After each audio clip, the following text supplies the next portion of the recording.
Welcome back to channel learning with Banasa Khalid. ഇപ്പൊ 2025 നമ്മൾ എഴുതാൻ പോകുന്ന എല്ലാ പ്രിലിംസിനും മെയിൻസിനും നമുക്ക് ഒഴിച്ചുകൂടാൻ പറ്റാത്ത ഒന്നാണ് കറണ്ട് അഫയേഴ്സ്. അപ്പൊ അതിൽ നമുക്ക് 2024 ഏറ്റവും പ്രധാനപ്പെട്ട കറണ്ട് അഫയേഴ്സ്, അതായത് PSC ബുള്ളറ്റിൽ വന്നിരിക്കുന്ന കുറച്ച് കറണ്ട് അഫയേഴ്സ് ആണ് ഇന്നത്തെ ക്ലാസ്സിൽ നോക്കാൻ പോകുന്നത്. നിങ്ങൾ ഈ ക്ലാസ് ഉപയോഗപ്പെടുത്തുക. ഇപ്രാവശ്യം പരീക്ഷ എഴുതുന്ന എല്ലാവർക്കും, അത് ഈ വർഷം എല്ലാ എക്സാമിനേഷൻസിനും ഉപകാരപ്പെടുന്ന വിധത്തിലുള്ള CA ആണ് അത് നമ്മൾ പ്രധാനമായിട്ട് മനസ്സിലാക്കാൻ പോകുന്നത്. അപ്പൊ ക്ലാസ്സിലേക്ക് കടക്കാം.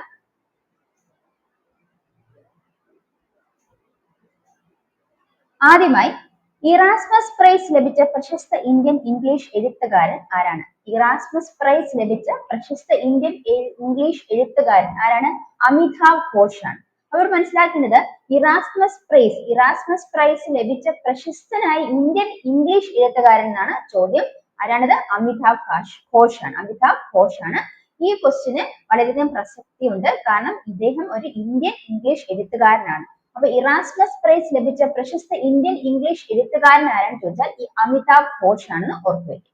അടുത്ത ചോദ്യം, കേന്ദ്ര വിജിലൻസ് കമ്മീഷനായി നിയമിതനായ മലയാളി ആരാണ്? കേന്ദ്ര വിജിലൻസ് കമ്മീഷനായി നിയമിതനായ മലയാളി AS രാജീവ് ആണ്. ഇതും മറ്റൊരു ഇമ്പോർട്ടന്റ് ആയിട്ടുള്ള ക്വസ്റ്റ്യൻ ആണ്, കാരണം ഇവിടെ മലയാളിയായ വ്യക്തിയാണ്. കേന്ദ്ര വിജിലൻസ് കമ്മീഷനായി നിയമിതനായ മലയാളി ആരാണെന്ന് ചോദിച്ചാൽ AS രാജീവ് ആണെന്ന് ഓർത്തുവയ്ക്കും. ഇനി MS സ്വാമിനാഥൻ പുരസ്കാരം നേടിയത് പ്രൊഫസർ BR കാംബേജ് ആണ്. MS സ്വാമിനാഥൻ പുരസ്കാരം നേടിയ പ്രൊഫസർ BR കമ്പോജ്. ഇതാണ് പ്രൊഫസർ BR കമ്പോജ് ആണ് MS സ്വാമിനാഥൻ പുരസ്കാരം നേടിയ വ്യക്തി. അപ്പൊ നമ്മൾ 3 ചോദ്യങ്ങൾ പഠിച്ചു. ഏതൊക്കെയാണ്? ഇറാസ്മസ് പ്രൈസ് ലഭിച്ച പ്രശസ്ത ഇന്ത്യൻ ഇംഗ്ലീഷ് എഴുത്തുകാരൻ ആരെന്ന് അമിതാവ് ഘോഷ് ആണ്. അതുപോലെ തന്നെ കേന്ദ്ര വിജിലൻസ് കമ്മീഷനായി നിയമിതനായ മലയാളി ആരാണെന്ന് വെച്ചാൽ MS രാജീവ് ആണെന്ന് മനസ്സിലാക്കാം. ഈ MS സ്വാമിനാഥൻ പുരസ്കാരം നേടിയ ആരെന്ന് വെച്ചാൽ പ്രൊഫസർ BR കമ്പോജ് ആണെന്ന് ഓർത്തുവയ്ക്കും. അടുത്ത ചോദ്യം നോക്കാം. പെൺകുട്ടികൾക്ക് മാത്രമുള്ള ഇന്ത്യയിലെ ആദ്യത്തെ സൈനിക സ്കൂൾ 2024 എവിടെയാണ് ഉദ്ഘാടനം ചെയ്തത്? പെൺകുട്ടികൾക്ക് മാത്രമുള്ള ഇന്ത്യയിലെ ആദ്യത്തെ സൈനിക സ്കൂൾ 2024 എവിടെയാണ് ഉദ്ഘാടനം ചെയ്തത്? വൃന്ദാവൻ, ഉത്തർപ്രദേശിലെ വൃന്ദാവനാണ്. അപ്പൊ ഈ ചോദ്യത്തിന്റെ പ്രത്യേകത എന്താണ്?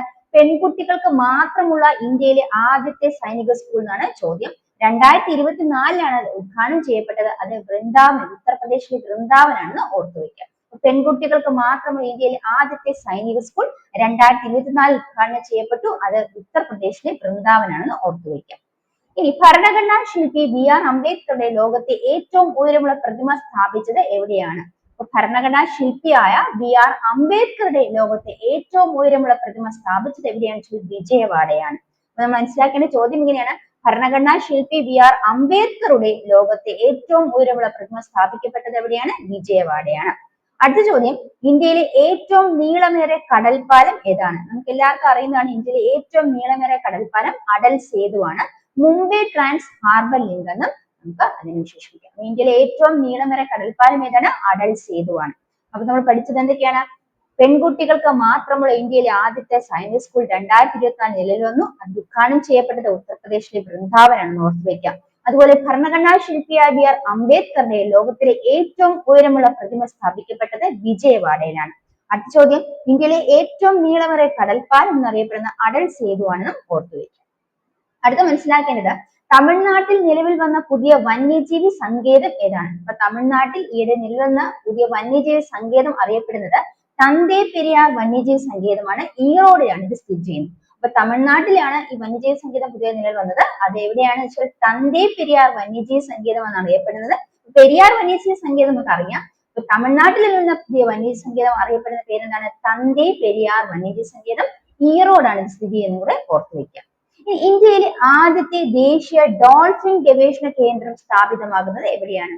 ഇന്ത്യയിലെ ആദ്യത്തെ ദേശീയ ഡോൾഫിൻ ഗവേഷണ കേന്ദ്രം സ്ഥാപിതമാകുന്നത് പാറ്റ്നയിലാണ്. ഇന്ത്യയിലെ ആദ്യത്തെ ദേശീയ ഡോൾഫിൻ ഗവേഷണ കേന്ദ്രം എവിടെയാണ് സ്ഥാപിതമാകുന്നത്? പാറ്റ്നയിലാണ്. ഇനി 2024 ഏകീകൃത സിവിൽ കോഡ് നടപ്പിലാക്കിയ സംസ്ഥാനമാണ്. ഇപ്പൊ ഇതൊക്കെ പ്രധാനപ്പെട്ട ചോദ്യങ്ങളാണ്, നമ്മൾ ഓർത്തുവയ്ക്കേണ്ടതാണ്. അപ്പൊ 2024 ഏകീകൃത സിവിൽ കോഡ് നടപ്പിലാക്കിയ ഇന്ത്യൻ സംസ്ഥാനം ഏതാണെന്ന് വെച്ചാൽ അത് ഉത്തരാഖണ്ഡ് ആണെന്ന് ഓർത്തുവയ്ക്കുക. ഇതിനെ കുറിച്ചുള്ള വിശദാംശങ്ങൾ എന്റെ പല ക്ലാസ്സുകളിൽ ഞാൻ സൂചിപ്പിച്ചിട്ടുണ്ട്. നിങ്ങൾക്ക് ആ ക്ലാസ്സിൽ കയറി നോക്കാവുന്നതാണ്. അപ്പൊ 2024 ഏകീകൃത സിവിൽ കോഡ് നടപ്പിലാക്കിയ സംസ്ഥാനം ഉത്തരാഖണ്ഡ് ആണ്. ഇതിനെക്കുറിച്ചുള്ള കാര്യങ്ങൾ നമ്മുടെ കോൺസ്റ്റിറ്റ്യൂഷൻ ക്ലാസ്സിൽ പറഞ്ഞിട്ടുണ്ട്. അതുപോലെ അടുത്തത്, ഇന്ത്യയുടെ ഡിജിറ്റൽ പേയ്മെന്റ് സംവിധാനമായ UPI അവതരിപ്പിച്ച യൂറോപ്പിലെ വിനോദസഞ്ചാര കേന്ദ്രം ഏതാണ്? ഇന്ത്യയുടെ ഡിജിറ്റൽ പേയ്മെന്റ് സംവിധാനമാണ് UPI. ഈ UPI അവതരിപ്പിച്ച യൂറോപ്പിലെ വിനോദസഞ്ചാര കേന്ദ്രം ഏതെന്ന് വെച്ചാൽ ഇഫൽ ടവർ. പാരീസിലെ ഇഫൽ ടവർ ആണ് യൂറോപ്പിലെ വിനോദസഞ്ചാര കേന്ദ്രം എന്ന് ഓർത്തു വയ്ക്കുക. അപ്പം നമ്മൾ മനസ്സിലാക്കിയ എന്തൊക്കെയാണ്? തമിഴ്നാട്ടിലെ നിലവിൽ വന്ന പുതിയ വന്യജീവി സങ്കേതം അറിയപ്പെടുന്നത് തന്തേ പെരിയാർ വന്യജീവി സങ്കേതം. ഈറോഡിലാണ് ഇത് സ്ഥിതി ചെയ്യുന്നത്. ഇനി ഇന്ത്യയിലെ ആദ്യത്തെ ദേശീയ ഡോൾഫിൻ ഗവേഷണ കേന്ദ്രം എവിടെയാണ് സ്ഥാപിക്കപ്പെട്ടതെന്ന് വെച്ചാൽ അത് പാറ്റ്നയാണ്. അപ്പൊ ഡോൾഫിൻ ഗവേഷണ കേന്ദ്രമാണ് ഇന്ത്യയിലെ ആദ്യത്തെ ദേശീയ ഡോൾഫിൻ ഗവേഷണ കേന്ദ്രമാണ് പാറ്റ്നയിലാണെന്ന് ഓർത്തു വയ്ക്കുക. ഇനി 2024 ഏകീകൃത സിവിൽ കോഡ് നടപ്പിലാക്കിയ സംസ്ഥാനം ഏതാണെന്ന് ചോദിച്ചാൽ അത് ഉത്തരാഖണ്ഡ് ആണെന്ന് ഓർത്തു വയ്ക്കുക. ഇനി അടുത്ത ചോദ്യം, ഇന്ത്യയിലെ ഡിജിറ്റൽ പേയ്മെന്റ് സംവിധാനമായി UPI അവതരിപ്പിച്ച യൂറോപ്പിലെ വിനോദസഞ്ചാര കേന്ദ്രം ഏതാണെന്ന് ചോദിച്ചാൽ പാരീസിലെ ഇഫൽ ടവർ ആണെന്ന് ഓർത്തു വയ്ക്കുക. അടുത്ത ചോദ്യം, ലോകത്തെ ഏറ്റവും ഗതാഗത കുരുക്കുള്ള 6ാമത്തെയും ഇന്ത്യയിലെ 1ാമത്തെയുമായ നഗരം ഏതാണെന്ന് ചോദിച്ചാൽ ബംഗളൂരു ആണ്. അപ്പോൾ ഇന്ത്യയിലെ 1ാമത്തെ നഗരം ഗതാഗത കുരുക്കിൽ ഇന്ത്യയിൽ 1ാം സ്ഥാനം ബംഗളൂരു ആണ്. അതുപോലെ തന്നെ ലോകത്തിലെ 6ാമത്തെ സ്ഥാനം ഗതാഗത കുരുക്കിൽ ലോകത്തിലെ 6ാമത്തെ സ്ഥാനം വഹിക്കുന്നത് ബംഗളൂരു ആണ്. അപ്പോൾ ലോകത്തിലെ ഗതാഗത കുരുക്കിൽ 6ാമത്തെ സ്ഥാനവും ഇന്ത്യയിലെ 1ാമത്തെ സ്ഥാനം വഹിക്കുന്ന നഗരം ഏതാണെന്ന് ചോദിച്ചാൽ ബംഗളൂരു ആണെന്ന് ഓർത്തുവയ്ക്കുക. ഇനി അന്തരിച്ച ഷാഹുൽ ഹമീദ്, ബംബ ബാക്കിയ എന്നീ ഗായകരുടെ ശബ്ദം നിർമ്മിത ബുദ്ധിയുടെ സഹായത്തോടെ പുനഃസൃഷ്ടിച്ച സംഗീതജ്ഞൻ ആരാണ്? അന്തരിച്ച ഷാഹുൽ ഹമീദ്, ബംബ ബാക്കിയ എന്നീ ഗായകരുടെ ശബ്ദം നിർമ്മിത ബുദ്ധിയുടെ സഹായത്തോടെ പുനഃസൃഷ്ടിച്ച സംഗീത സംവിധായകനാണ് AR റഹ്മാൻ. അപ്പം നമ്മൾ മനസ്സിലാക്കിയ എന്തൊക്കെയാണ്? ലോകത്തിലെ ഏറ്റവും ഗതാഗത കുരുക്കുള്ള 6ാമത്തത് ഇന്ത്യയിലെ 1ാമത്തെ നഗരം ബംഗളൂരു ആണ് മനസ്സിലാക്കി. അതുപോലെ അന്തരിച്ച പ്രശസ്ത ഗായകരായ ഷാഹുൽ ഹമീദ്, ബംബ ബാക്കിയ എന്നിവരുടെ ശബ്ദം അല്ലെങ്കിൽ നിർമ്മിത ബുദ്ധിയുടെ സഹായത്തോടു കൂടി പുനഃസൃഷ്ടിച്ച സംഗീതജ്ഞനാണ് ചോദിച്ചാൽ AR റഹ്മാൻ ആണെന്ന് ഓർത്തു വയ്ക്കുക. ചോദ്യം, അപ്പൊ ഇത്രയും ചോദ്യങ്ങൾക്ക് മനസ്സിലായെന്ന് വിശ്വസിക്കുന്നു. നമ്മൾ അടുത്തതിലോട്ട് പോവുകയാണ്. 2024 റിപ്പബ്ലിക് ദിനാഘോഷങ്ങളുടെ ഭാഗമായി പുറത്തിറക്കിയ നാണയം ഏതാണ്? 75 രൂപ നാണയമാണ് 2024 റിപ്പബ്ലിക് ദിനാഘോഷങ്ങളുടെ ഭാഗം പുറത്തിറക്കിയ നാണയം. അപ്പൊ ഇതും ഒരു പ്രധാനപ്പെട്ട ചോദ്യമാണ്. ഇത് നിങ്ങൾ ഓർത്തു വെക്കണം. അത് നമ്മൾ എന്താണ്? 2024 റിപ്പബ്ലിക് ദിനാഘോഷങ്ങളുടെ ഭാഗമായി പുറത്തിറക്കിയ ഇന്ത്യൻ നാണയം ഏതാണ്? 75 രൂപ നാണയമാണെന്ന് ഓർത്തു വെക്കുക. അടുത്ത ചോദ്യം, കരസേനയിലെ ആദ്യ വനിതാ സുബേദാർ എന്ന നേട്ടം സ്വന്തമാക്കിയത്? കരസേനയിലെ ആദ്യ വനിതാ സുബേദാർ എന്ന നേട്ടം സ്വന്തമാക്കിയത് പ്രീതി രജക്കാണ്. അപ്പൊ പ്രീതി രജക്കാണ് കരസേനയിലെ ആദ്യ വനിതാ സുബേദാർ എന്ന നേട്ടം സ്വന്തമാക്കിയത്. അടുത്ത ചോദ്യം, ബഹിരാകാശ യാത്രികർക്കായുള്ള ഏഷ്യയിലെ ആദ്യ സ്വകാര്യ പരിശീലന കേന്ദ്രം നിലവിൽ വരുന്നത്? ബഹിരാകാശ യാത്രികർക്കായുള്ള ഏഷ്യയിലെ ആദ്യ സ്വകാര്യ പരിശീലന കേന്ദ്രം നിലവിൽ വരുന്നത് നവി മുംബൈയിലാണ്. ഇനി അടുത്തത്, 2024 ഭാരതരത്ന പുരസ്കാരം മരണാനന്തര ബഹുമതിയായി ലഭിച്ചവർ ആരെല്ലാമാണ്? 2024 ഭാരതരത്ന പുരസ്കാരം മരണാനന്തര ബഹുമതിയായി ലഭിച്ചവർ PV നരസിംഹറാവു, ചൗധരി ചരൺ സിംഗ്, MS സ്വാമിനാഥൻ, കർപ്പൂരി താക്കൂർ മുതലായവരാണ്. അപ്പൊ 2024 ഭാരതരത്ന പുരസ്കാരം മരണാനന്തര ബഹുമതിയായി ലഭിച്ച വ്യക്തികൾ ആരൊക്കെയാണ്? PV Narasimha Rao, Chaudhary Charan Singh, MS Swaminathan, Karpoori Thakur. അപ്പൊ മുൻപ് പറഞ്ഞ ചോദ്യങ്ങൾ വ്യക്തമായല്ലോ. നമുക്ക് ഒന്നുകൂടെ നോക്കാം. 2024 റിപ്പബ്ലിക് ദിനാഘോഷങ്ങളുടെ ഭാഗമായി പുറത്തിറക്കിയ നാണയം 75 രൂപ നാണയം. ഇനി കരസേനയിലെ ആദ്യ വനിതാ സുബേദാർ എന്ന നേട്ടം സ്വന്തമാക്കിയത് ആരാണ്? പ്രീതി രജക്കാണ്.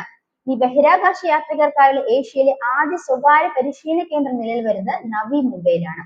ഇനി 2024 ഭാരത പുരസ്കാരം മരണാനന്തര ബഹുമതിയായി ലഭിച്ചവർ PV നരസിംഹറാവു, ചൗധരി ചരൺ സിംഗ്, MS സ്വാമിനാഥൻ, കർപ്പൂരി താക്കൂർ.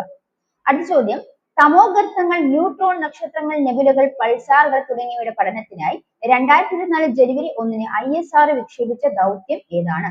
അപ്പൊ തമോഗർത്തങ്ങൾ, ന്യൂട്രോൺ നക്ഷത്രങ്ങൾ, നെബുലകൾ, പൾസാറുകൾ തുടങ്ങിയവയുടെ പഠനത്തിനായി 2024 ജനുവരി 1 ISRO വിക്ഷേപിച്ച ദൗത്യത്തിന്റെ പേരാണ് എക്സ്പോസാറ്റ്. അതാണ് എക്സ്പോസാറ്റ് ആണ്.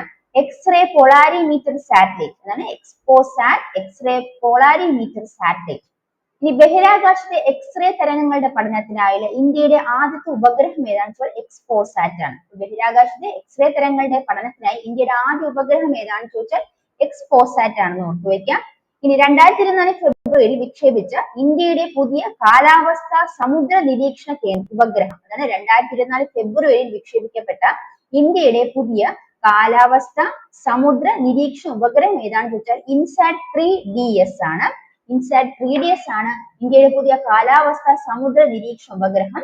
അത് വിക്ഷേപിച്ച വാഹനം ഏതാണെന്ന് വെച്ചാൽ GSLV F-14 ആണ്. GSLV F-14 ആണെന്ന് ഓർത്തുവയ്ക്കുക.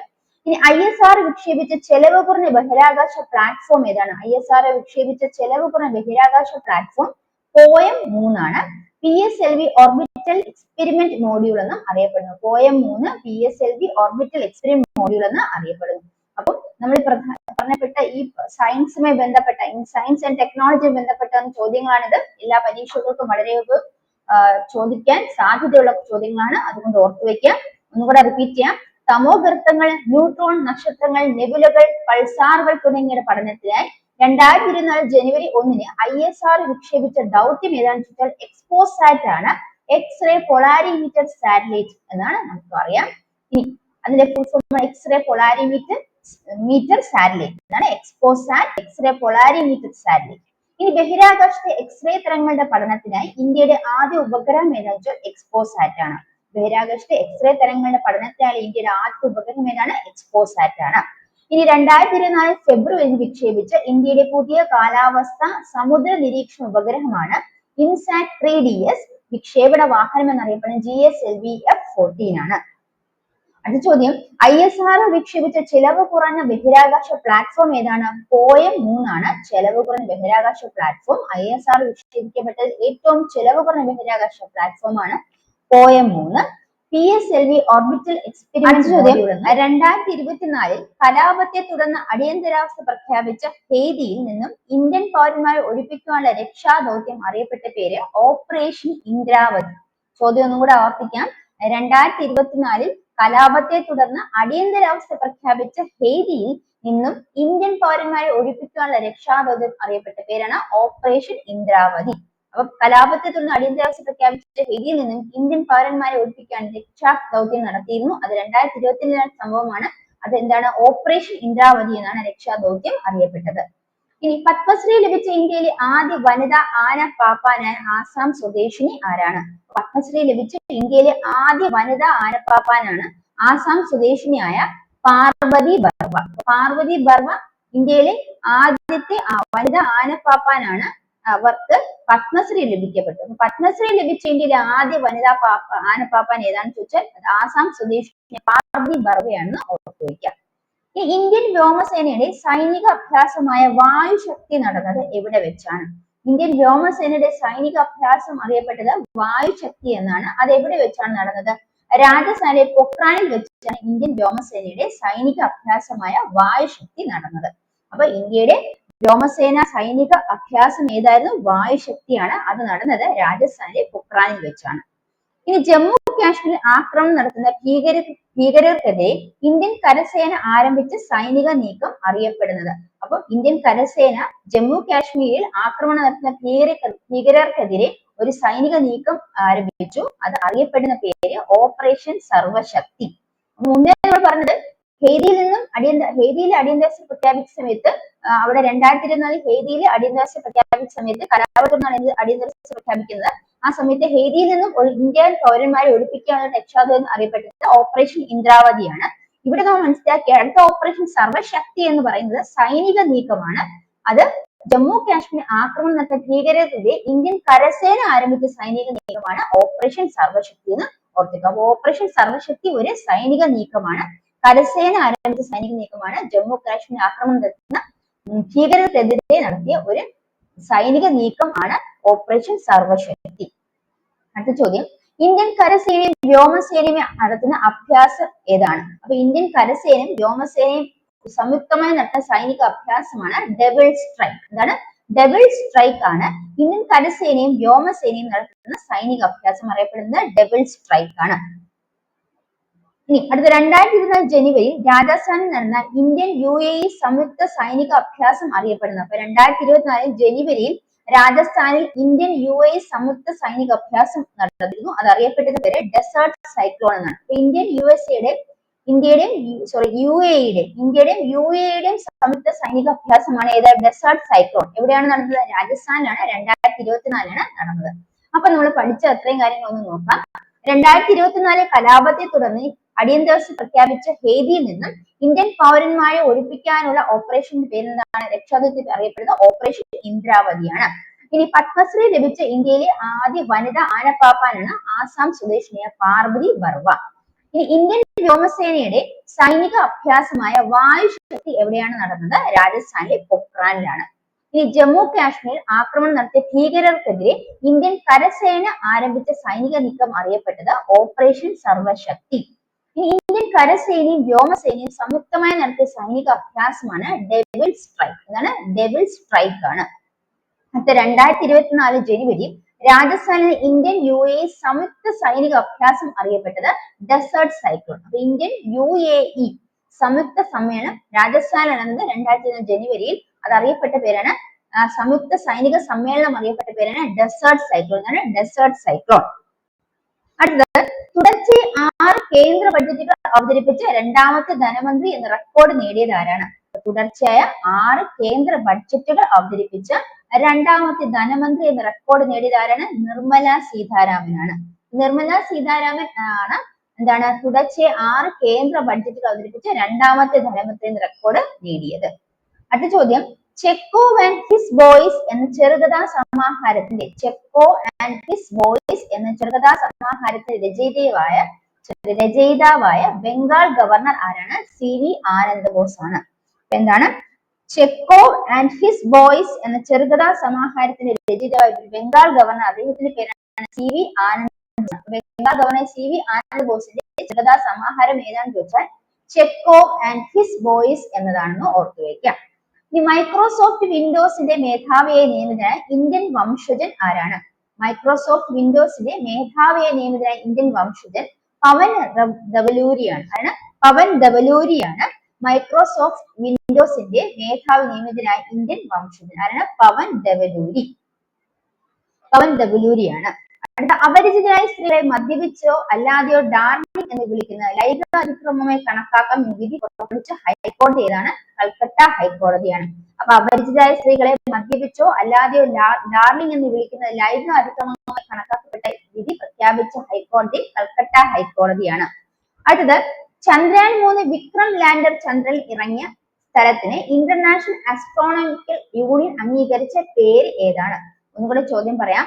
ചന്ദ്രയാൻ 3 വിക്രം ലാൻഡർ ചന്ദ്രയാനിൽ ഇറങ്ങിയ സ്ഥലത്തിന് ഇന്റർനാഷണൽ ആസ്ട്രോണമിക്കൽ യൂണിയൻ അംഗീകരിച്ച പേര് ശിവശക്തി പോയിന്റ് എന്നാണ്. എന്താണ്? ശിവശക്തി പോയിന്റ് എന്നാണ് ഇന്റർനാഷണൽ ആസ്ട്രോണമിക്കൽ യൂണിയൻ അംഗീകരിച്ച പേര്. ഏതാണ് ആ സ്ഥലം? ചന്ദ്രയാൻ 3 വിക്രം ലാൻഡർ ചന്ദ്രനിൽ ഇറങ്ങിയ സ്ഥലത്തിനാണ് ഇന്റർനാഷണൽ ആസ്ട്രോണമിക്കൽ യൂണിയൻ അംഗീകരിച്ച പേരായ ശിവശക്തി പോയിന്റ് എന്ന പേര് നൽകിയിരിക്കുന്നത്. അപ്പോൾ എന്താണ്? തുടർച്ചയായി 6 കേന്ദ്ര ബഡ്ജറ്റ് അവതരിപ്പിച്ച രണ്ടാമത്തെ ധനകാര്യമന്ത്രി ആരാണ്? നിർമ്മല സീതാരാമൻ. തുടർച്ചയായി 6 കേന്ദ്ര ബഡ്ജറ്റുകൾ അവതരിപ്പിച്ച രണ്ടാമത്തെ ധനകാര്യമന്ത്രി എന്ന റെക്കോർഡ് നേടിയത് ആരാണ്? നിർമ്മല സീതാരാമൻ. ഒന്നുകൂടെ പറയാം. തുടർച്ചയായി 6 കേന്ദ്ര ബഡ്ജറ്റുകൾ അവതരിപ്പിച്ച രണ്ടാമത്തെ ധനമന്ത്രി റെക്കോർഡ് ലഭിച്ചതാർക്കാണ്? നിർമ്മല സീതാരാമനാണ്. ഇനി ചെക്കോ ആൻഡ് ഹിസ് ബോയ്സ് എന്ന ചെറുകഥാ സമാഹാരത്തിന്റെ രചയിതാവായ ഒരു ബംഗാൾ ഗവർണറാണ്. അദ്ദേഹത്തിന്റെ പേരാണ് CV ആനന്ദ ബോസ് ആണ്. CV ആനന്ദ ബോസ് എന്ന ബംഗാൾ ഗവർണറുടെ ചെറുകഥാ സമാഹാരമാണ് ചെക്കോ ആൻഡ് ഹിസ് ബോയ്സ്. ഇനി മൈക്രോസോഫ്റ്റ് വിൻഡോസിന്റെ മേധാവിയെ നിയമിതനായ ഇന്ത്യൻ. അപ്പോൾ നമ്മൾ ഇത്ര നേരം ഡിസ്കസ് ചെയ്ത് PSC ബുള്ളറ്റിനിൽ വന്ന 2024 ആനുകാലികമായി ബന്ധപ്പെട്ട കുറച്ച് ക്വസ്റ്റ്യൻസ് ആണ്. ഈ ക്വസ്റ്റ്യൻസ് നിങ്ങൾക്ക് ക്ലിയർ ആയെന്ന് വിശ്വസിക്കുന്നു. തീർച്ചയായും നിങ്ങൾ ക്വസ്റ്റ്യൻസ് സ്കിപ്പ് ചെയ്യാൻ പാടില്ല. കാരണം എല്ലാ പരീക്ഷകൾക്കും, ഇനി വരുന്ന എല്ലാ പരീക്ഷകൾക്കും ഉപകാരപ്രദമാകുന്ന വിധത്തിലുള്ള ക്വസ്റ്റ്യൻസ് ആണ്